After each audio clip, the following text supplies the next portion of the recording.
মাননীয় প্রধান উপদেষ্টা মহোদয় এটা অনুমোদন দিলেই কুমিল্লা নামে এখানে বিভাগ স্থাপিত হবে।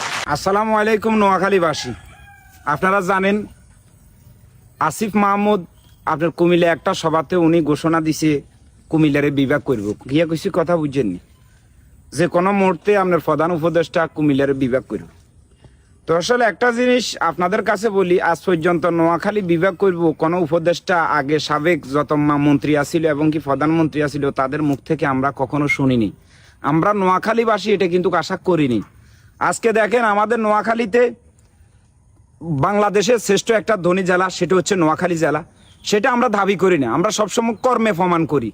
আমাদের এখানে নোয়াখালীতে আপনার বিভিন্ন 8 থেকে 10 লক্ষ মানুষ প্রবাসী রেমিটেন্স যোদ্ধা।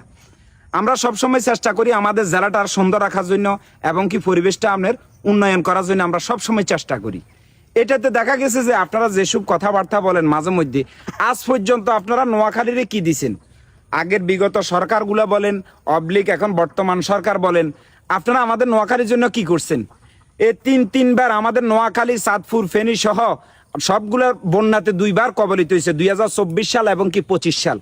আপনারা কি এটার বিরুদ্ধে এটার পক্ষে আপনারা কি পদক্ষেপ নিছেন? কোনো পদক্ষেপ নেন নাই।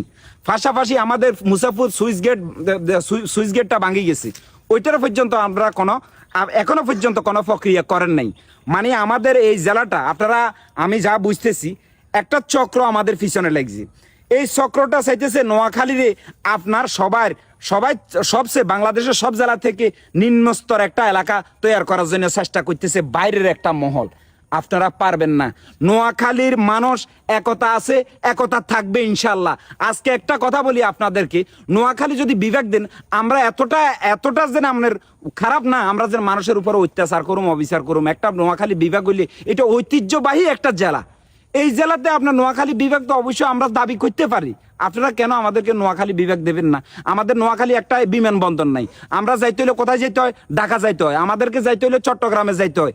এত দূরে আমাদের থেকে আমাদের 8-10 লক্ষ রেমিটেন্স যোদ্ধা, এখনো পর্যন্ত আমাদের নোয়াখালীতে একটা এয়ারপোর্ট নেই। কেন নেই?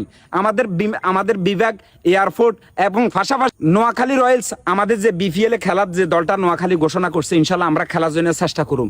কারণ একটা জিনিস কি, আমরা চেষ্টা করতেছি আমাদের নোয়াখালী সবার পুরো বিশ্বের ভিতরে সব জায়গায় আমাদের নোয়াখালীর মানুষ আছে এবং কি আমাদের নোয়াখালী যে ঐতিহ্যবাহী এই জেলাটা, আপনারা এই জেলাটা নিয়ে সিনেমিনি খেলবেন না। আর নোয়াখালীবাসী আপনাদের সবার কাছে উদ্দেশ্য করে একটা কথা বলি, যারা কন্টেন্ট ক্রিয়েটর আছেন, যারা যে পেশায় আছেন, সবাই এটা নিয়ে প্রতিবাদ করুন, আমাদের যেন নোয়াখালীটা বিভাগ দেয়। আমি সবসময় বলি আমাদের নোয়াখালী একটা বিভাগ হইলে, আমাদের নোয়াখালী একটা এয়ারপোর্ট হইলে, আমাদের নোয়াখালী যদি একটা বিপিএল এ যদি একটা চান্স পায় বা ওইখানে যদি ভালো পারফরমেন্স করবে, ইনশাল্লাহ আশা করি আমি সবসময় এটা আশা রাখি। তো সবার কাছে আমার এটাই অনুরোধ থাকবো, আর বেশি বেশি করে এই ভিডিওটা শেয়ার করে দিবেন যেন আমাদের নোয়াখালী বিভাগটা যেন হয়।